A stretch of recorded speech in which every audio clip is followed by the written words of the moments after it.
Welcome back to my channel. It's me Shernazar. അപ്പോൾ നമ്മളിപ്പോൾ ഉള്ളത് ജെറ്റ്സിയിലാണ്.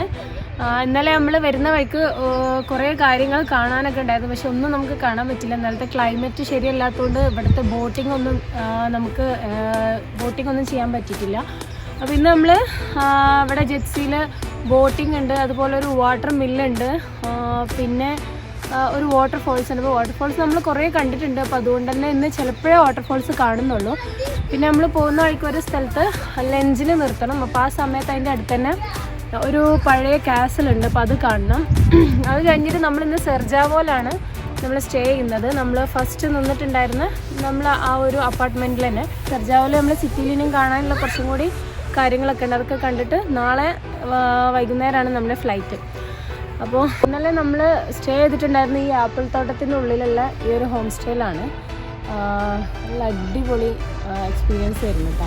ഇപ്പോൾ ഈ ആപ്പിൾ കഴിക്കുന്ന ഒരു ക്ലൈമറ്റ് ഒന്നുമല്ല, എന്നാലും ഇവർ മുന്നേ ഉണ്ടായിട്ടുള്ള ആപ്പിളൊന്നും പൊട്ടിക്കാനായിട്ടാണ് തോന്നുന്നു. അതൊക്കെ മരത്തിൻ്റെ മുകളിൽ ഇങ്ങനെ നിന്ന് ചീഞ്ഞളിഞ്ഞ് താഴൊക്കെ വീണ് കിടക്കുന്നുണ്ട്. ഈ ആപ്പിൾ കായ്ക്കുന്ന സമയത്ത് നമ്മൾ ഗൂഗിളിൽ റിവ്യൂ വായിച്ചിട്ടുണ്ടായിരുന്നു. ആപ്പിൾ കായ്ക്കുന്ന സമയത്ത് ഒരുപാട് ആൾക്കാർ പറഞ്ഞിട്ടുണ്ട് ഇഷ്ടം പോലെ ആപ്പിളുള്ളൊരു സ്ഥലങ്ങൾ. ഇപ്പോൾ ഇത് ഉണങ്ങിയ പോലെയാണ് ഈ മരങ്ങളൊക്കെ കാണുന്നത്. പക്ഷേ ഇത് പൂവൊക്കെ ഇട്ട് തുടങ്ങിയിട്ട് നമ്മൾ വന്ന സീസണല്ല. എന്തായാലും നല്ലൊരു എക്സ്പീരിയൻസ് ആയിരുന്നു. ആപ്പിളൊക്കെ കഴിക്കുന്ന സമയത്താണെങ്കിൽ അടിപൊളി വ്യൂ ആണ് കേട്ടോ അവിടെ.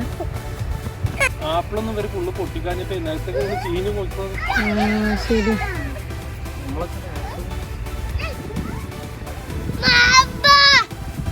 അത് തണുപ്പായിട്ട് തോന്നുന്നു. അതുമിന്റെ കണ്ണിന്നൊക്കെ വെള്ളം വരുന്നുണ്ട്. നല്ല തണുപ്പാണ് കേട്ടോ.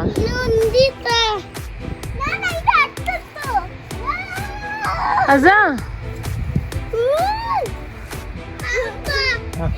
ഇത് കണ്ടോ, ആപ്പിൾസ് ഒക്കെ ഇങ്ങനെ നിൽക്കുന്നു. താഴൊക്കെ കുറേ വീണ് കിടക്കുന്നുണ്ട്. ഈ മരം കണ്ടിട്ടുണ്ടെങ്കിൽ എന്തൊരു ആപ്പിൾ കഴിക്കുന്ന മരമെന്ന് വിശ്വസിക്കും അല്ലേ. കരിഞ്ഞുണങ്ങിയിട്ടുള്ളൊരു മരമാണ്. ഈ ഹൗസ് ഓണർ പറഞ്ഞത് ഈ ഒരു മരം ഉണ്ടല്ലോ, ഇത് അവരെ ഗ്രാൻഡ് ഫാദറിൻ്റെ ഫാദർ വെച്ചിട്ടുള്ളൊരു മരമാണ്. ഈ ഒരു മരത്തുമെന്ന് ഓഗസ്റ്റ് മാസത്തിൽ 3 ടൺ ആപ്പിൾ കിട്ടത്ര. ഓരോ 10 ദിവസം കൂടുമ്പോഴാണ് അത്ര ഇത് പറിക്കുക. ഇതിമെന്ന് അവർ എന്താ പറയുക, മൂപ്പെത്താതെ പറിക്കൂല. മൂപ്പെത്താതെ മീൻസ് അത് അതിൻ്റെ ആ നെട്ടറ്റും കണ്ട് വീഴുന്ന ആ സമയത്ത് അത്ര ഇതിമെന്ന് ആപ്പിൾ അതിങ്ങനെ വീണിട്ട് അങ്ങനെ പെറുക്കിയെടുക്കുന്ന രൂപത്തിൽ അത്ര ചെയ്യും. ഭയങ്കര ടേസ്റ്റായിരിക്കും അത്ര ആ സമയത്ത് ഈ ആപ്പിളിൻ്റെ ടേസ്റ്റ് അങ്ങനെയാണ് അത്ര ഇതാക്കുന്നത്. നമ്മൾ ഷോപ്പിൽ നിന്നൊക്കെ കൈകൊണ്ട് പറിച്ചെടുക്കുന്നതും പിന്നെ ഇതിൻ്റെ ആ മൂപ്പെത്തിയതിന് ശേഷം ആ നെട്ടറ്റ് വീണിട്ട് പറിക്കുന്നതും തമ്മിൽ നല്ല ഡിഫറെൻ്റ് ഉണ്ടെന്നാണ്. ഇതിൽ ആപ്പിളുണ്ട്, അതുപോലെ ആ മരം പീച്ചാണ് അത്ര. നിറച്ച് പൂവിട്ട് നിൽക്കുന്ന ആ ഒരു മരം ഞാൻ കാണിക്കാം കേട്ടോ. അവിടെയുണ്ട്. പിന്നെ പീച്ചാണ് ഏറ്റവും ഫാസ്റ്റായിട്ട് ഉണ്ടാകുന്നത്. പീച്ചിൻ്റെ സീസൺ ഓൾമോസ്റ്റ് ആവാനായി എന്നാണ് പറയുന്നത്. ഇപ്പോൾ തന്നെ കായ്ച്ച് തുടങ്ങി, നല്ല പൂവിട്ട് കണ്ടല്ലോ. ഇതാണ് പീച്ച്, നിറച്ച് പൂവിട്ട് നിൽക്കുന്നത് ഉണ്ടോ. അല്ലോ ഇങ്ങനെ പൂവിട്ട് നിൽക്കുന്ന ആപ്പിൾ ഇതാണ് ആപ്പിൾ ഇതാ ജസ്റ്റ് പൂവിട്ട് തുടങ്ങി. എല്ലാ പീച്ചുണ്ട്, ആപ്പിളുണ്ട്, പ്ലംസ് ഉണ്ട്. ഇതിൽ മൗണ്ടൻ ഹൈക്കിങ് അങ്ങനെ കുറേ ആക്ടിവിറ്റീസ് ഉണ്ട്. ഞാൻ ഇവരുടെ ലിങ്ക് ഡിസ്ക്രിപ്ഷനിൽ കൊടുക്കാം കേട്ടോ. പിന്നെ ഇതിൻ്റെ സീസണിൽ വരികയാണെങ്കിൽ നിങ്ങൾക്ക് എത്ര വേണമെങ്കിലും പൊട്ടിക്കാമെന്ന് പറഞ്ഞത് നമ്മൾ ഗൂഗിളിൽ റിവ്യൂ വായിച്ചിട്ടുണ്ടായിരുന്നു. അപ്പം ഗൂഗിളിലെ ആളുകൾ, ഇവിടെ വന്നിട്ടുള്ള ആളുകൾ റിവ്യൂ എഴുതിയിട്ടുണ്ടായിരുന്നു. അവർ ശരിക്കും ഇത് ഒരു ബിസിനസ്സിന് വേണ്ടിയിട്ടല്ല, ഇവിടെ വരുന്ന ആളുകൾക്ക് പൊട്ടിച്ച് കഴിക്കാൻ വേണ്ടിയിട്ട് അങ്ങനെ ചെയ്തിട്ടുള്ളതാണെന്നാണ് പറഞ്ഞത്. അതാണ് നമ്മളെ ഹൗസ് ഓണർ കണ്ടല്ലോ, ആ സൈഡിൽ നിന്ന് കാക്കൂനായിട്ട് സംസാരിക്കുന്നത്. നല്ല സർവീസാണ് കേട്ടോ അവരത്. നല്ല നമുക്ക് ബഡ്ജറ്റ് പ്രൈസായിട്ട് തന്നെ റൂം തരുകയും ചെയ്തു. പിന്നെ ഇവർക്ക് കുറേ ആക്ടിവിറ്റീസ് ഉണ്ട്. മൗണ്ടൻ ഹൈക്കിങ്, പിന്നെ കയാക്കിങ്, സൈക്ലിങ്, പിന്നെ കുറേ ഇവിടെയുള്ള പിന്നെ ബോട്ടിങ്, സ്വിമ്മിങ്, ഇവിടെ ഉള്ള ഈ റിവറിൽ സ്വിമ്മിങ്, അങ്ങനെ കുറേ ആക്ടിവിറ്റീസ് ഉണ്ട്. നല്ല സർവീസാണ്. അപ്പോൾ ഞാൻ ഡിസ്ക്രിപ്ഷനിൽ ലിങ്ക് കൊടുക്കുക. ആർക്കെങ്കിലും വേണമെന്നുള്ളവരാണെങ്കിൽ കോൺടാക്റ്റ് ചെയ്യുക. വരാൻ ആഗ്രഹിക്കുന്നവരെ കോൺടാക്റ്റ് ചെയ്യുക. നല്ല ഹെൽപ്ഫുൾ ആയിട്ടുള്ള ഒരാളാണ്. അപ്പോൾ നമ്മൾ പോവാട്ടാ. നല്ല തണുപ്പ്, പുറത്തിറങ്ങിയപ്പോൾ പറ്റുന്നില്ല. 2 മിനിറ്റ് വീഡിയോ എടുത്തപ്പോഴത്തേന് കൈയൊക്കെ ഇതായി. ഇവിടുത്തെ തണുപ്പ് എന്ന് പറഞ്ഞാൽ 2 ഡിഗ്രിയാണ് കേട്ടോ. അപ്പോൾ നമ്മളിനി ഇവിടെ നിന്ന് സ്റ്റാർട്ട് ചെയ്യണം. ഓക്കെ ഐഷുട്ടി, ബോട്ട് റൈഡിങ്ങിൽ പോകുന്ന വഴിക്ക് നല്ലൊരു എന്താ പറയുക, വീണ്ടും ഒരു ചെറിയ വാട്ടർഫോൾസ് കണ്ടപ്പോൾ ഒന്ന് ജസ്റ്റ് ഒന്ന് സ്റ്റോപ്പ് ചെയ്തതാണ്, ഒന്ന് പോയി നോക്കാട്ടോ. ഈ സൈഡിൽ നിന്ന് എല്ലായിരുന്നു കാണിക്കേണ്ടിയിരുന്നത് അല്ലേ. ഈ സൈഡിൽ നിന്ന് വല്ലാതെ കാണുന്നില്ല. അവിടെ നിന്ന് ഇങ്ങനെ കാണുമ്പോൾ ഭയങ്കര ബ്യൂട്ടിഫുൾ ആയിട്ട് തോന്നി റോഡ് സൈഡിൽ നിന്ന്.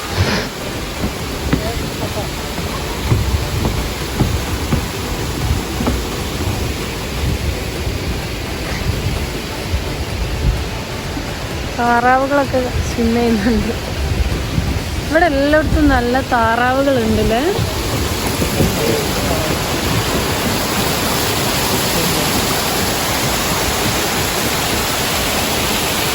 ഈ ഒരു വാട്ടർഫോൾസിൻ്റെ ഉള്ളിൽ കൂടെ ഇങ്ങനെ നടന്നു പോകാനുള്ളൊരു സംഭവമാണ് കേട്ടോ. കുറേ ദൂരമുണ്ട്, പക്ഷെ ഭയങ്കര ഭംഗിയായിട്ട് തോന്നുന്നുണ്ട്. ഈ ഒരു രാജ്യത്തിൻ്റെ ഒരു പ്രത്യേകതയാണ് ഈ വാട്ടർഫോൾസ്, റിവർ. എവിടെ നമ്മൾ ഡ്രൈവ് ചെയ്യുന്നതിൽ ഒരു 80% സ്ഥലത്തും റിവറാണ്. റിവർ സൈഡിൽ കൂടെയാണ് നമ്മൾ ഡ്രൈവ് ചെയ്ത് പോകുന്നത്. പോകണ്ട അവിടെയൊക്കെ കണ്ടങ്ങനെ റോഡിൻ്റെ ആ ഒരു സൈഡിൽ നിന്ന് നമ്മൾ ഈ ഒരു ഭംഗി കണ്ടിട്ടാണ് സ്റ്റോപ്പ് ചെയ്തത്. ഇപ്പോൾ ഫസ്റ്റ് നമ്മൾ വന്നപ്പോൾ വിചാരിച്ച് ഈ ഒരു ഇത് ഇവിടെ കാണാനില്ല. എന്തൊരു ഭംഗിയുണ്ടല്ലോ. നമ്മളെ നാട്ടിലൊക്കെ ഇങ്ങനെ ഒരു ചെറിയ വാട്ടർഫോൾസ് ഉണ്ടെങ്കിൽ ഇഷ്ടം പോലെ ആൾക്കാരുണ്ടാവും കാണാൻ. അതുപോലെ അതിൻ്റെ കുറച്ചപ്പുറത്ത് കുറച്ച് ആൾക്കാർ ചാടി കുളിക്കാനുണ്ടാവും. കുറേ യൂത്തന്മാർ, ന്യൂജൻ പിള്ളേർ കുറേ ചാടി കുളിക്കാനുണ്ടാവും. പക്ഷെ ഇവിടുത്തെ ആളുകൾക്ക് ഈ ഒരു വാട്ടർഫോൾസിനോട് ഇത്ര ഒരു താല്പര്യം ഇല്ലാത്തതുകൊണ്ടായിരിക്കാം. എവിടെ നോക്കിയാലും വാട്ടർഫോൾസാണ്, വെള്ളച്ചാട്ടമാണ്. അപ്പോൾ അതുകൊണ്ടായിരിക്കാം കേട്ടോ. അപ്പോൾ ഇതാണ് വാട്ടർ മിൽസ് കേട്ടോ. നമ്മൾ ഈ വെള്ളത്തിൽ നിന്ന് ഇലക്ട്രിസിറ്റി ഉണ്ടാക്കുന്ന സംഭവം. ഈ നമ്മൾ നേരത്തെ കണ്ട വാട്ടർഫോൾസിൻ്റെ കുറച്ചപ്പുറത്താണ്. ഒരു 1 കിലോമീറ്റർ വന്നിട്ട് നമ്മൾ വീണ്ടും വണ്ടി പാർക്ക് ചെയ്തു. ഒന്ന് പോയി നോക്കാം കേട്ടോ. ഇത് കണ്ടോ, കുഞ്ഞു കുഞ്ഞ് ഹട്ട്സ് ഇങ്ങനെ ഉണ്ടാക്കി വെച്ചിട്ടുണ്ട്. അപ്പോൾ ഇതാ ഇവിടെ നിന്ന് ഇങ്ങനെ വരുന്ന ഈ വെള്ളം ഒഴുകി വന്നിട്ട് ഈ താഴെ നിൽക്കുന്ന ഈ ഒരു വീലുണ്ടല്ലോ, ഈ വീലിൽ തട്ടിയിട്ട് വീല് കറങ്ങിയിട്ട് അങ്ങനെയാണ് ഇലക്ട്രിസിറ്റി ഉണ്ടാക്കിയിരുന്നത്. പക്ഷേ ആക്ച്വലി ഇതിപ്പം വർക്കിംഗ് അല്ല. വർഷങ്ങൾ മുന്നേ വർക്ക് ചെയ്തിരുന്നൊരു സാധനമാണ്. ഇപ്പോൾ ഇവർ ഇതിൻ്റെ ആ ഒരു പഴയ രൂപം നിലനിർത്തി ആ ഒരു ഭംഗിക്ക് വേണ്ടി നിർത്തിയിട്ടുള്ളതാണ് കേട്ടോ. ഒരുപാടുണ്ട് ഇവിടെ ഇങ്ങനെ ഒരുപാട് ഹട്ട് പോലത്തെ സംഭവങ്ങൾ. അടിപൊളിയായിട്ടുണ്ട് ഈ ഒരു സ്ഥലം. ഈ വെള്ളം ഒഴുകി വരുന്നതും ഈ പച്ചപ്പും അതുപോലെ ഈ ഒരു സൺഷെയ്ഡും എല്ലാം കൂടി ആയിട്ടുള്ള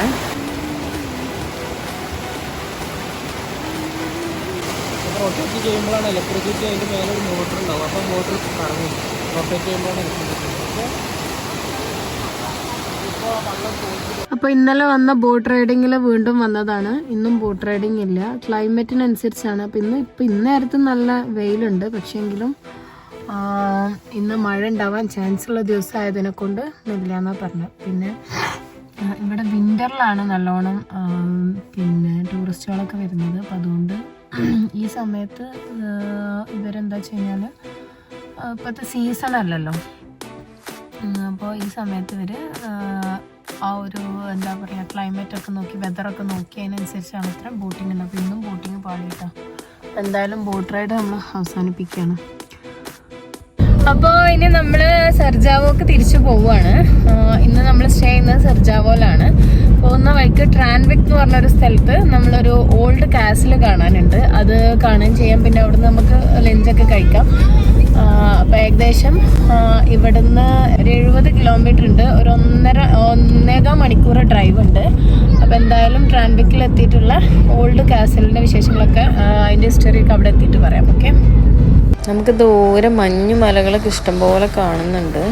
നമ്മൾ ബ്രേക്ക്ഫാസ്റ്റ് കാര്യമായിട്ടൊന്നും കഴിച്ചിട്ടില്ല. ഇപ്പോൾ ബ്രഞ്ച് കഴിക്കാം. ബ്രേക്ക്ഫാസ്റ്റും ലഞ്ചും കൂടി ഇപ്പോൾ ഏകദേശം 12:30 ആയി.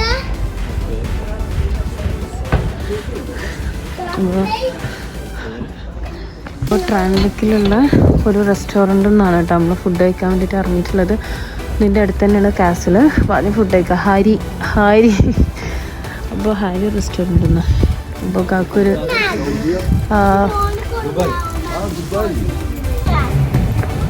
ഫുഡൊക്കെ കഴിച്ച് നമ്മളിനി നേരെ ഓൾഡ് കാസിൽ കാണാൻ പോവാണ് കേട്ടോ. ആദ്യം നമ്മൾ കാർ എടുക്കണം. ഓ മൈ ഗോഡ്, ഇപ്പോഴത്തെ നായകളൊക്കെ നോക്കും.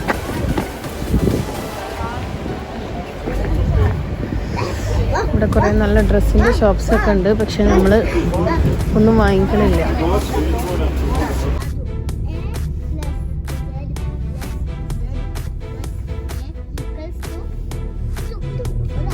അപ്പോൾ ഇതാണ് കാസലിൻ്റെ ഹിസ്റ്ററി കേട്ടോ. ദ റീജിയണൽ മ്യൂസിയം ട്രാവനിക്. ഓക്കെ, പോയി നോക്കാം.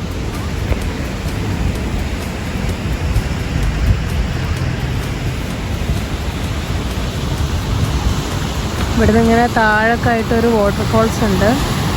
നമുക്കങ്ങനെ പോയി നോക്കാം കേട്ടോ.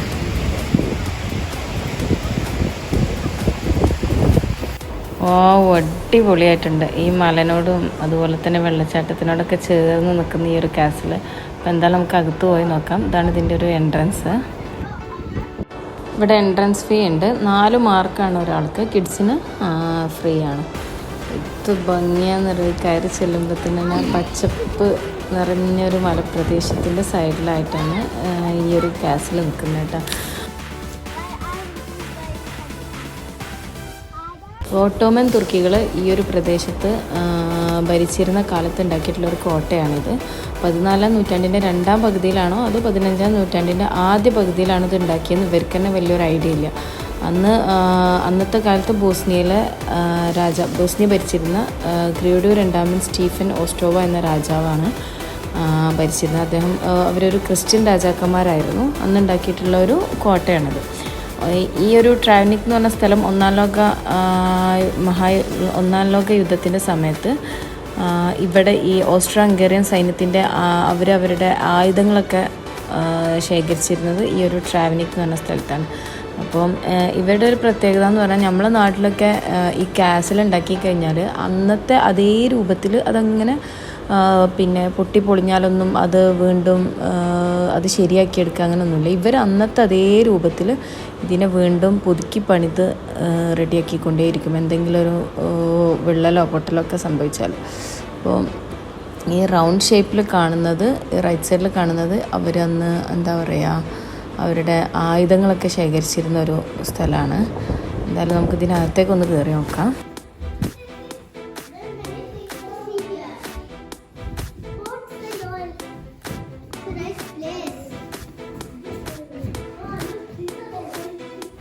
അപ്പോൾ ഇതിനകത്ത് അന്ന് കാലത്ത് ഇവർ യൂസ് ചെയ്തിരുന്ന പാത്രങ്ങൾ, അതുപോലെ ഇവർ യൂസ് ചെയ്തിരുന്ന പാത്രങ്ങളൊക്കെ ഒറിജിനലാണ് കേട്ടോ. പിന്നെ ഇവർ യൂസ് ചെയ്തിരുന്ന വണ്ടികളുടെ ഒക്കെ ഒരു മോഡല്, അതുപോലെ ഇവരുടെ പട്ടാളക്കാരൊക്കെ ഉപയോഗിച്ചിരുന്ന ഡ്രസ്സുകൾ അതൊക്കെയാണ് കീപ്പ് ചെയ്തിട്ടുള്ളത് കേട്ടോ. ഈ ഒരു ഇതൊക്കെ കണ്ടു. ഈ ഒരു ഡ്രസ്സ് ഇവരുടെ അന്നത്തെ ഡ്രസ്സിൻ്റെ ഓരോ രൂപങ്ങളൊക്കെയാണ് വെച്ചിട്ടുള്ളത്. ഇവിടുത്തെ ആളുകളൊക്കെ ഉപയോഗിച്ചിരുന്ന ഡ്രസ്സുകൾ. ഇനി ഇതിന് മുകളിലൊരു ഫ്ലോർ ഉണ്ട്, അവിടെ ഒന്ന് പോയി നോക്കാം.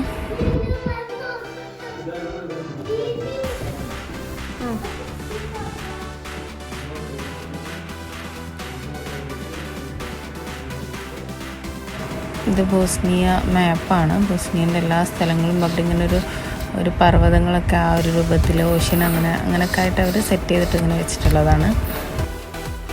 പിന്നെ ഈ കോട്ടൻ്റെ അകത്ത് അവർ രഹസ്യമായിട്ട് ഇവിടുന്ന് ഗൺ ഷൂട്ട് ചെയ്യാനൊക്കെ വേണ്ടിയിട്ട് ഉണ്ടാക്കിയിട്ടുള്ളൊരു രഹസ്യ അറയാണ് തോന്നുന്നത്. ഒരു കുഞ്ഞു വിൻഡോ ഇത് ഓപ്പൺ ചെയ്ത് കഴിഞ്ഞാൽ ഇങ്ങനെ പുറമേ നിന്ന് കാണുമ്പോൾ അതൊരു അവിടെ ഉണ്ടെന്ന് തന്നെ തോന്നില്ല, അങ്ങനെ ഒരു ഹോൾ ഉണ്ടെന്ന് തന്നെ തോന്നാത്ത രൂപത്തിൽ അവരുണ്ടാക്കിയിട്ടുള്ളതാണ് കേട്ടോ. അപ്പോൾ ഇതൊക്കെയാണ് ഇതിൻ്റെ അകത്ത് ഇവരുടെ ഓരോ കലാരൂപങ്ങളൊക്കെ അവർ റെഡിയാക്കി വെച്ചിട്ടുള്ളതാണ്. പിന്നെ നമുക്ക് താഴേക്ക് തന്നെ ഇറങ്ങാം. ഇതൊക്കെ കണ്ടോ, ഇതിൻ്റെ ഈ കോണി അതുപോലെ ഉള്ളിലൊക്കെ വുഡാണ്, ഒറിജിനൽ മരമാണ്. അവരിതിങ്ങനെ വീണ്ടും പുതുക്കി പണിതിട്ടുള്ളതാണെന്നാണ് പറഞ്ഞത്. പിന്നെ ഇതിൻ്റെ തൊട്ടപ്പുറത്ത് തന്നെ വേറൊരു ബിൽഡിങ്ങും കൂടി ഉണ്ട്, അതിനകത്തൊന്ന് നോക്കാം. അപ്പോൾ ഇത് ജസ്റ്റ് ഒരു ഹോളാണ്. ഇവരുടെ കുറേ കലാരൂപങ്ങളുടെ ഫോട്ടോകളും അതുപോലെ ഇവരുടെ കുറേ സ്ഥലങ്ങളും ഒക്കെ വെച്ചിട്ടുണ്ട്. ഒരു പ്രൊജക്ടർ, അതുപോലെ തന്നെ ഒരു ചെറിയ പ്രോഗ്രാമൊക്കെ അവതരിപ്പിക്കാൻ പറ്റിയിട്ടുള്ള ഒരു സ്റ്റേജ്, അങ്ങനെയുള്ള ഒരു ചെറിയ സെറ്റപ്പാണ് കേട്ടോ.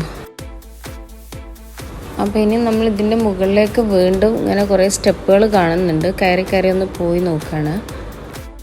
അപ്പോൾ മുകളിലായിട്ട് ബോസ്നിയൻ ഫ്ലാഗ് കണ്ടല്ലോ, ബോസ്നിയൻ ഫ്ലാഗ് പാറി പറക്കുന്നുണ്ട്. ഇതിനൊക്കെ കുറേ ഹിസ്റ്ററികളൊക്കെ ഉണ്ട്, പക്ഷെ അതൊക്കെ പറയാൻ നിന്നിട്ടുണ്ടെങ്കിൽ ഒരുപാട് ലെങ്തി ആയി പോകും വീഡിയോ. അത് കണ്ടോ, ഇതിൻ്റെ ഈ ഒരു സ്റ്റെപ്പ് കയറി മുകളിലേക്ക് പോയി കഴിഞ്ഞാൽ റൈറ്റ് സൈഡിൽ നിന്ന് ഇങ്ങനെ താഴേക്ക് നോക്കിയാൽ ആ ട്രാവനിക് സിറ്റിയാണ് കാണുന്നത്. മലകളോടൊക്കെ ചേർന്ന് നിൽക്കുന്ന ഈ ഒരു കോട്ട ഭയങ്കര ബ്യൂട്ടിഫുള്ളായിട്ട് തോന്നുന്നുണ്ട്. ഇപ്പോൾ ഇവരുടെ പിന്നെ സമ്മർ സ്റ്റാർട്ട് ചെയ്താന്ന് ഞാൻ പറഞ്ഞല്ലോ, അപ്പോൾ അതുകൊണ്ട് തന്നെ കുറച്ച് പച്ചപ്പൊക്കെ കുറച്ച് കുറവുണ്ട്. എന്നാലും അടിപൊളിയായിട്ടുള്ളൊരു സ്ഥലത്താണ് കേട്ടോ ഈ ഒരു കോട്ട നിൽക്കുന്നത്. ഈ കാണുന്നത് ഒരു കിണറാണ്. വെള്ളം കാണുന്നുണ്ട്, പക്ഷെ ഇവരത് അടച്ചിട്ടിട്ടുണ്ട്. കണ്ടല്ലോ, ഭയങ്കര ബ്യൂട്ടിഫുൾ ആയിട്ടുള്ളൊരു സ്ഥലം. ഇനി വീണ്ടും അങ്ങോട്ടും ഇങ്ങോട്ടൊക്കെ സ്റ്റെപ്പുകൾ കുറേ കയറാനും കുറേ ഇറങ്ങാനൊക്കെ ഉണ്ട്. ഇത് അവരുടെ ഇത് വീണ്ടും ഒരു കിണറാണ്. ഇത് നല്ല ആളുണ്ട് തോന്നുന്നു. ഇവർ നെറ്റൊക്കെ വെച്ച് കമ്പിയൊക്കെ ഇട്ട് നല്ല കംപ്ലീറ്റ്ലി അടച്ചിരുന്നു. ഒന്നുകൂടെ മുകളിലേക്ക് കയറി പോയി നോക്കാം. ഇത് ഭംഗിയാണെന്നറിയോ, ആ വീടുകളൊക്കെ ആ മലനോട് ചേർന്ന് നിൽക്കുന്ന വീടുകളൊക്കെ കാണാൻ നല്ല ബ്യൂട്ടിഫുൾ ആയിട്ടുള്ള സ്ഥലമല്ലേ. കണ്ടല്ലോ, നല്ല ഹൈറ്റിൽ ഇവർ ബോസ്നിയൻ ഫ്ലാഗ് നിൽക്കുന്നുണ്ട്. എന്താ അടിപൊളി സ്ഥലം, അടിപൊളി ഒരു വ്യൂ ആണ്. ഇതാണ് ട്രാവനിക് എന്ന് പറഞ്ഞിട്ടുള്ള ഒരു സിറ്റി. അതിൻ്റെ ഈ ഒരു ക്വാർട്ടറിനോട് ചേർന്നിട്ട് തന്നെയാണ് കേട്ടുള്ളത്.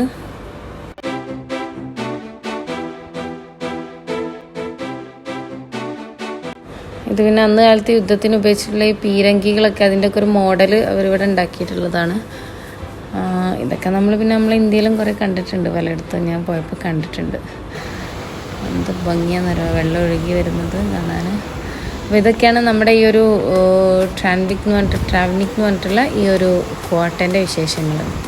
അപ്പോൾ നമ്മൾ കോട്ട കണ്ടിറങ്ങി. കോട്ടയുടെ വിശേഷങ്ങളൊക്കെ ഹിസ്റ്ററിയൊക്കെ എല്ലാവർക്കും മനസ്സിലായെന്ന് വിചാരിക്കുകയാണ്. പഴയ ഈ ഒരു ഹിസ്റ്റോറിക് പ്ലേസ് കാണാൻ എനിക്ക് വലിയ താല്പര്യമൊന്നുമില്ല. പിന്നെ ഇത്രയും ഹിസ്റ്ററിക് ആയിട്ടുള്ള ഒരു കൺട്രിയിൽ വന്നിട്ട് ഇതൊന്നും കണ്ടിട്ടില്ലെങ്കിൽ ശരിയല്ലല്ലോ. അപ്പോൾ എന്തായാലും അങ്ങനെ വന്ന് കണ്ടു.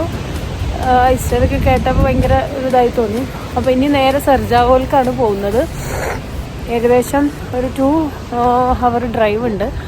അപ്പോൾ സർജാവോൽ കുറച്ചും കൂടി കാര്യങ്ങൾ കാണാനുണ്ട്. ഇൻഷാ അല്ലാഹ് സർജാവോൽ എത്തിയിട്ട് സർജാവോലെ വിശേഷങ്ങളൊക്കെ കാണാം.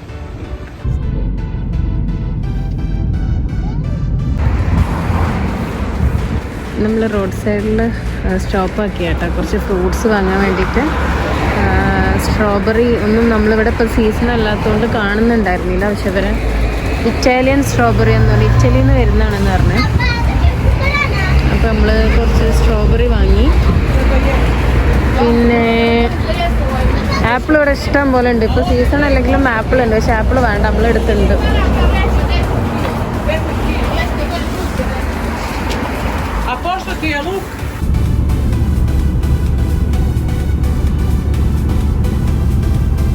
നമ്മൾ വീണ്ടും സർജാവോലെത്തി. നമ്മളെ കാറ് ഇവിടെ നമ്മൾ ഹോട്ടലിൻ്റെ അണ്ടർഗ്രൗണ്ട് പാർക്കിങ്ങിൽ ഇട്ടിട്ടുണ്ട് കേട്ടോ. ഇനി നമ്മൾ സർജാവോൽ സിറ്റിയിലുള്ള കുറച്ച് കാര്യങ്ങളൊക്കെ കാണാൻ വേണ്ടി പോവാണ്. സർജാവോൽ ഇന്ന് സ്നോ ഫോളിങ് ഉണ്ട് കേട്ടോ. നമ്മൾ ഹോട്ടലിൻ്റെ ഫ്രണ്ടിലാണിത്.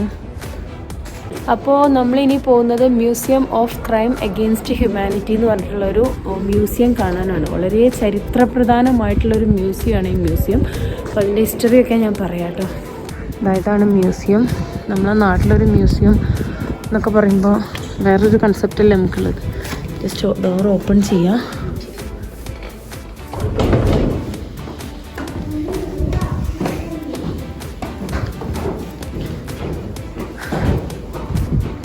Museum of Crimes Against Humanity and Genocide. The history is something we must remember. അപ്പോൾ ഇവരെന്നെ പറയുന്നുണ്ട്, here you can take your photo and share our message in the world എന്ന് പറയും. ഓക്കെ, അപ്പോൾ ഇവരുടെ കാര്യങ്ങൾ ലോകത്തിലെല്ലാവരും അറിയപ്പെടണം എന്ന് ഇവർക്ക് തന്നെ ആഗ്രഹമുണ്ട്. അതുകൊണ്ടാണ് കേട്ടോ. അപ്പം നമ്മൾ ഈ സ്റ്റെയർ കയറിയിട്ട് നേരെ മുകളിലേക്ക് പോവാണ്. താഴെ ജസ്റ്റ് ആ ഒരു എൻട്രൻസ് മാത്രമേ ഉള്ളൂ കേട്ടോ.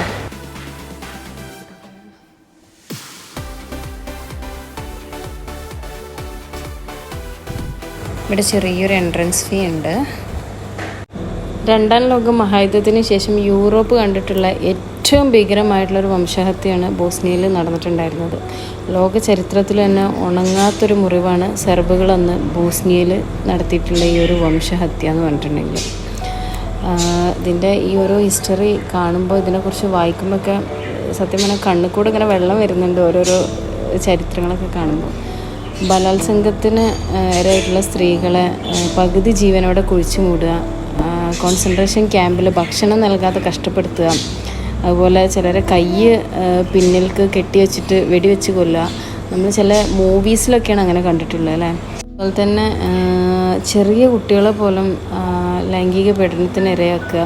ബലാത്സംഗത്തിന് ഇരയായിട്ടുള്ള സ്ത്രീകളുണ്ടല്ലോ, അവർ സെർബ് കുട്ടികളെ പ്രസവിക്കണം എന്നുള്ള ലക്ഷ്യത്തോട് കൂടിയിട്ട് അവരെ എന്താ പറയുക, അബോർഷൻ ചെയ്യാൻ പോലും, ഗർഭചിത്രത്തിന് പോലും സമ്മതിക്കാതിരിക്കുക. അങ്ങനെ എന്തൊക്കെ തരത്തിൽ ബുദ്ധിമുട്ടാക്കാൻ പറ്റുമോ, എന്തൊക്കെ തരത്തിൽ അവരെ ബുദ്ധിമുട്ടിച്ച് ജീവിപ്പിക്കാൻ പറ്റുമോ അത്ര ബുദ്ധിമുട്ടിച്ചിട്ടുള്ള ഒരു യുദ്ധമാണ് 1992 മുതൽ 95 വരെയുള്ള ആ ഒരു സമയത്ത് ഉണ്ടായിട്ടുള്ളത് ബോസ്നിയയിൽ. ഏകദേശം 100,000-ലധികം ആളുകൾ മരിച്ചിട്ടുണ്ടെന്നാണ് പറയുന്നത്. ഈ ബോസ്നിയയിലെ സെർജാവോ എന്ന് പറഞ്ഞിട്ടുള്ള ഈ ഒരു സിറ്റി ഒരു കുഴിയിലാണെന്ന് വേണമെങ്കിൽ പറയാം. മീൻസ് 4 സൈഡിലും മലകൾ കൊണ്ട് ചുറ്റപ്പെട്ടിട്ട് ഒരു കുഴിയിലാണ് ഈ ഒരു ബോസ്നിയയിലെ സെർജാവോ എന്ന് പറഞ്ഞിട്ടുള്ള ഈ ഒരു സ്ഥലമുള്ളത്. അപ്പോൾ ഈ ഒരു 4 സൈഡിൽ നിന്നും കൂടിയുള്ള 4 മലകളുടെ മുകളിൽ നിന്നും ഈ ഒരു സെർജാവോ സിറ്റിയിലേക്ക് ഫുള്ള് പുറത്തേക്ക് പോകാൻ പറ്റാത്ത രീതിയിൽ ആളുകളെ അതിൻ്റെ മുകളിൽ നിന്ന് വെടിവെച്ച് വീഴ്ത്തുക, അങ്ങനത്തെ ഒക്കെ ഒരു ഭയങ്കര ദാരുണമായിട്ടുള്ളൊരു യുദ്ധമായിരുന്നു ഉണ്ടായിരുന്നത്. 1991 യൂഗോസ്ലോവിയയുടെ റിപ്പബ്ലിക് ഓഫ് ബോസ്നിയ ആൻഡ് ഹെർസഗോവിനയിൽ ഏകദേശം 4 ദശലക്ഷം ആളുകളുണ്ടായിരുന്നു. അതിൽ ശരിക്കും 3 വംശങ്ങളായിട്ടാണ് ഉണ്ടായിരുന്നത്. ഒന്നാമത്തത് ബോസ്നിയാക്ക്, അവർ ബോസ്നിയൻ മുസ്ലിങ്ങളാണ്. ഏകദേശം 44% ആളുകളാണ് ഈ ഒരു ബോസ്നിയാക്ക് എന്ന് പറഞ്ഞിട്ടുള്ള ഈ ഒരു വിഭാഗം ഉണ്ടായിരുന്നത്. പിന്നെ രണ്ടാമത് സെർബുകൾ ഏകദേശം 31%. പിന്നുള്ളത് ക്രൊയേറ്റ്, അവർ 17%. അതുപോലെ തന്നെ യൂഗോസ്ലോവ് എന്ന് പറഞ്ഞിട്ട് ഉള്ളവർ 8%. ഇങ്ങനെയാണ് മൊത്തത്തിൽ 4 ദശലക്ഷം ആളുകൾ ഈ ഒരു ബോസ്നിയ ആൻഡ് ഹെർസഗോവിന എന്ന് പറഞ്ഞിട്ടുള്ള സ്ഥലത്തുണ്ടായിരുന്നത്. 1992 ഏപ്രിൽ 5 ബോസ്നിയൻ സർക്കാർ യൂഗോസ്ലോവിയയിൽ നിന്ന് സ്വാതന്ത്ര്യം പ്രഖ്യാപിച്ചു.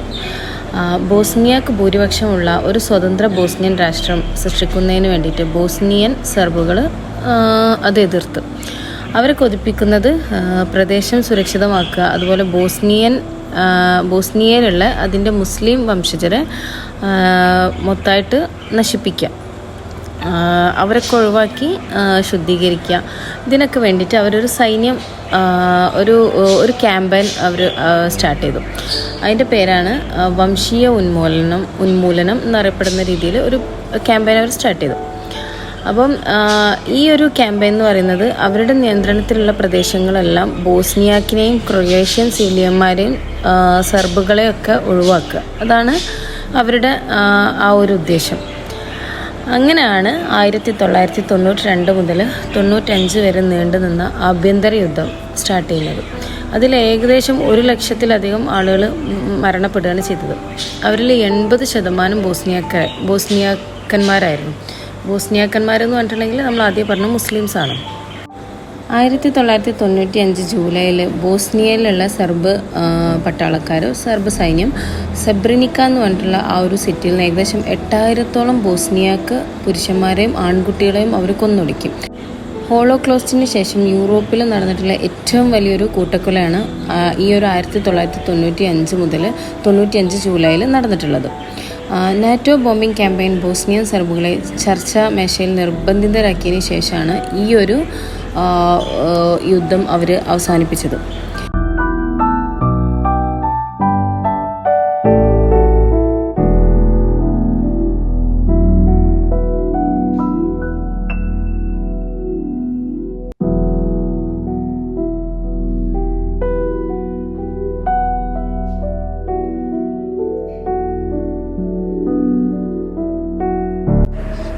ഈ കാണുന്നത് ഇവിടെ വന്നിട്ടുള്ള ആളുകൾ അവരുടെ ഫീലിങ്സും ഇമോഷൻസൊക്കെ എഴുതി വെച്ചിട്ടുള്ളതാണ്. ഈ ഒരു മ്യൂസിയം കണ്ടിട്ട് അവർക്ക് എന്ത് തോന്നി, അവരുടെ സജഷൻസും അവരുടെ ഫീലിങ്സൊക്കെ ഒരു സ്റ്റിക്കി നോട്ടിൽ എഴുതി വെച്ചിട്ടുള്ളതാണ്. അപ്പോൾ ഇതിനകത്ത് പല രാജ്യക്കാർ, എനിക്ക് പേര് പോലും അറിയാത്ത രാജ്യങ്ങളുണ്ട്, അത്രയും രാജ്യക്കാർ എഴുതി വെച്ചിട്ടുണ്ട്. അതുപോലെ 1995 ഡേഡൻ എന്ന് പറഞ്ഞിട്ടുള്ളൊരു ഉടമ്പടി, സമാധാനപരമായിട്ടുള്ളൊരു ഉടമ്പടി അവർ ഒപ്പുവെക്കുകയാണ് ചെയ്തത്. അതോടെയാണ് ഇത് അവസാനിച്ചത്. അപ്പോൾ ഏകദേശം പറയുകയാണെങ്കിൽ അവരെ ഇത്ര അധികം ആളുകളെ കൊന്നൊടുക്കാൻ ഉണ്ടായിട്ടുള്ള ആ ഒരു ലക്ഷ്യം ഇങ്ങനെ ഒരു ഉന്മൂലനം നടത്തിയിട്ട് അവിടെ അവരുടേതായ ഒരു ഭരണം സ്ഥാപിച്ചെടുക്കുക എന്നുള്ളൊരു ഉദ്ദേശത്തോടു കൂടിയാണ്. ഇത് പിന്നീട് ആ യുദ്ധം കഴിഞ്ഞതിന് ശേഷം അവർക്ക് ആ സ്ഥലങ്ങളിൽ നിന്നും അന്ന് മരിച്ച ആളുകളുടെ എല്ലിൻ്റെ അവശിഷ്ടങ്ങൾ അതിൽ നിന്ന് കണ്ടെടുത്തിട്ടുള്ള സാധനങ്ങൾ ഇവർ ഭയങ്കര സേഫായിട്ട് എടുത്തു വെച്ചിട്ടുള്ളതാണ് കേട്ടോ.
വല്ലാത്തൊരു എക്സ്പീരിയൻസ് ആയിപ്പോയി. ഒരുപാട് രാജ്യങ്ങൾ ട്രാവൽ ചെയ്തിട്ടുണ്ട്, പക്ഷേ ട്രാവൽ ചെയ്തതിൽ ഒരു സ്ഥലങ്ങൾ പല ടൈപ്പ് മ്യൂസിയംസ് കണ്ടിട്ടുണ്ട്. പക്ഷെ ഒരു മ്യൂസിയം കണ്ടിട്ട് വളരെ വിഷമത്തോടെ ഇറങ്ങി വരുന്നത് എൻ്റെ ലൈഫിൽ ആദ്യമായിട്ടാണ്. പറഞ്ഞറിയിക്കാൻ പറ്റുന്നില്ല അതിൻ്റെ ഒരു ഹിസ്റ്ററി വായിച്ചപ്പോൾ, ആ ഹിസ്റ്ററി കണ്ടപ്പോൾ ഇത്രയധികം മനുഷ്യത്വം മരവിച്ചിട്ടുള്ള ഒരു കാലം ഉണ്ടായിരുന്നു. അത്ഭുതം തോന്നുന്നു.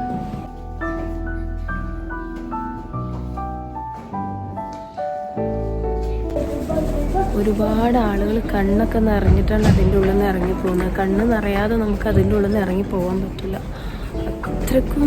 അത്രക്കും ക്രൂരമായൊരു വാറാണ്, ഒരു യുദ്ധമാണ് അത് നടന്നിട്ടുള്ളത്. എന്തായാലും ഭയങ്കര പെയിൻഫുള്ളായി തോന്നി. അപ്പോൾ ഇനി നമ്മൾ ലാറ്റിൻ ബ്രിഡ്ജ് കാണാനാണ് പോകുന്നത്. വേൾഡ് വാർ 1 തുടങ്ങിയിട്ടുള്ള ബ്രിഡ്ജാണത്. അപ്പോൾ ഈ കാണുന്നതാണ് ലാറ്റിൻ ബ്രിഡ്ജ്. ഇതൊരു മൾട്ടിപ്പിൾ ആർച്ച് ഉള്ളൊരു ബ്രിഡ്ജാണ്. അപ്പോൾ ഇതൊന്നുമല്ല ഇതിൻ്റെ പ്രത്യേകത എന്ന് പറഞ്ഞിട്ടുണ്ടെങ്കിൽ 1914 ജൂണിൽ സെർജാവോ സന്ദർശിക്കാൻ വേണ്ടിയിട്ട് ഓസ്ട്രിയയിലെ അന്നത്തെ രാജാവിൻ്റെ അനന്തരാവകാശിയായിട്ടുള്ള ഫ്രാൻസ് ഫെർഡിനാൻഡ്സും അദ്ദേഹത്തിൻ്റെ ഭാര്യ സോഫിയയും കൂടി സെർജാവോയിൽ വരാൻ തീരുമാനിച്ചു. അപ്പോൾ അന്ന് സെർബിയൻ സ്വാതന്ത്ര്യത്തിന് ഭീഷണിയുള്ളൊരു കാലഘട്ടമായിരുന്നു. അതുകൊണ്ട് ഒരു ബ്ലാക്ക് ഹാൻഡ് എന്ന് പറഞ്ഞിട്ട് ഒരു ഗ്രൂപ്പ് ഇവിടെ ഉണ്ടായിട്ടുണ്ടായിരുന്നു. ബ്ലാക്ക് ഹാൻഡ് എന്ന് പറഞ്ഞിട്ട് ഒരു ഗ്രൂപ്പ് രൂപപ്പെട്ടിട്ടുണ്ടായിരുന്നു. അപ്പോൾ ഈ ബ്ലാക്ക് ഹാൻഡ് എന്ന് പറഞ്ഞിട്ടുള്ള ഗ്രൂപ്പിലുള്ള ഒരാളാണ് ഗാവറിലോ പ്രിൻസിപ്പ്. അപ്പോൾ ഈ ഗാവറിലോ പ്രിൻസിപ്പ് അന്നത്തെ ഈ ഒരു ഓസ്ട്രിയൻ രാജാവിനെയും അദ്ദേഹത്തിൻ്റെ ഭാര്യയെയും സന്ദർശനത്തിനിടയ്ക്ക് ഈ പാലത്തുനിന്ന് പാസ് ചെയ്യുന്ന സമയത്ത് നമ്മൾ ബാക്കിൽ കണ്ടിട്ടുള്ള 1914 എഴുതിയിട്ടുള്ള ആ ഒരു സ്ഥലത്ത് നിന്നിട്ട് വെടിവെച്ച് വീഴ്ത്തുകയാണ് ചെയ്യപ്പെട്ടത്. അതിനുശേഷം ഒരു മാസത്തിന് ശേഷം ഓസ്ട്രിയ തിരിച്ചടിക്കുകയാണ് ചെയ്തത്. അവിടെ നിന്നാണ് നമ്മുടെ 1-ാം ലോക മഹായുദ്ധം പൊട്ടിപ്പുറപ്പെട്ടത്. അപ്പോൾ അത്രയും ഇമ്പോർട്ടൻ്റ് ആയിട്ടുള്ളൊരു പാലാണിത്. പിന്നെ ഈ ഒരുപാട് ആളുകൾ എപ്പോഴും പാസ് ചെയ്യുന്നൊരു പാലമായതുകൊണ്ട് തന്നെ ഇത് അവിടെ ജസ്റ്റ് ഞാൻ കാണിച്ചു തന്നല്ലോ, ആ ഒരു ചെറിയൊരു സ്ലൈഡ് പോലെ 1914 എഴുതിയിട്ടുള്ളൂ. അതിൻ്റെ അപ്പുറത്തന്നെ ഒരു മ്യൂസിയം ഒക്കെ ഉണ്ട്. അപ്പോൾ ഇതിൻ്റെ താഴെ കൂടെ ഒഴുകുന്ന ഇത് മിൽക്കാജ നദിയാണ്. നല്ല UAE പാസ്പോർട്ടൊക്കെ കിട്ടിയാലോ.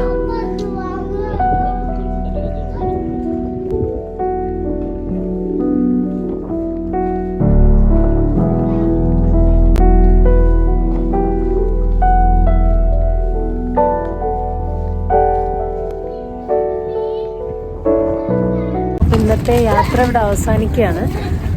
നമ്മൾ സിറ്റി ടൂറൊക്കെ കഴിഞ്ഞു. ഏകദേശം 5:30 ആയി. ഒരു 5:30 കഴിഞ്ഞാൽ പിന്നെ ഇവിടെ ഷോപ്സ് ഒന്നും ഉണ്ടാവില്ല. പിന്നെ നമുക്ക് സിറ്റിയിൽ കൂടെ നടക്കാനും ബുദ്ധിമുട്ടാണ്, നല്ല തണുപ്പാണ്. അപ്പോൾ നമ്മളിന്ന് കുറച്ച് ഫ്രൂട്ട്സൊക്കെ വാങ്ങിയിട്ടുണ്ട്, സ്ട്രോബെറി, ഗ്രേപ്സൊക്കെ. അപ്പോൾ ഇതാണ് നമ്മളെ ഹോട്ടൽ യൂറോപ്പയിലാണ് നമ്മൾ സ്റ്റേ ചെയ്തിട്ടുള്ളതെന്ന്. ഫസ്റ്റ് ഡേ നമ്മൾ ഇവിടെ തന്നെ ആയിരുന്നു. ഇതിൻ്റെ അണ്ടർഗ്രൗണ്ടിലാണ് നമ്മൾ കാറ് പാർക്ക് ചെയ്തിട്ടുള്ളത്. ഇവിടെ പാർക്ക് ചെയ്തിട്ടാണ് നമ്മൾ ആ ബ്രിഡ്ജും അതുപോലെ മ്യൂസിയം ഒക്കെ കാണാൻ പോയത്. അപ്പം ഇനി ഇവിടെ കാറിൽ നിന്ന് നമ്മുടെ ലഗേജൊക്കെ എടുത്തിട്ട് റൂമിലേക്ക് കയറാം. അപ്പോൾ ഇന്നത്തെ വീഡിയോ എല്ലാവർക്കും ഇഷ്ടപ്പെട്ടെന്ന് വിചാരിക്കുകയാണ്. ഇഷ്ടപ്പെട്ടാൽ ലൈക്ക് ചെയ്യുക. അതുപോലെ നമ്മളെ ചാനൽ ഇതുവരെ സബ്സ്ക്രൈബ് ചെയ്യാത്തവർ സബ്സ്ക്രൈബ് ചെയ്യുക. അതിൻ്റെ തൊട്ടടുത്തുള്ള ബെൽ ബട്ടണും കൂടി പ്രസ് ചെയ്യുക. അപ്പോൾ പുതിയ വീഡിയോ ആയിട്ട് നാളെ നമുക്ക് വീണ്ടും കാണാം. അതുവരേക്കും ബൈ.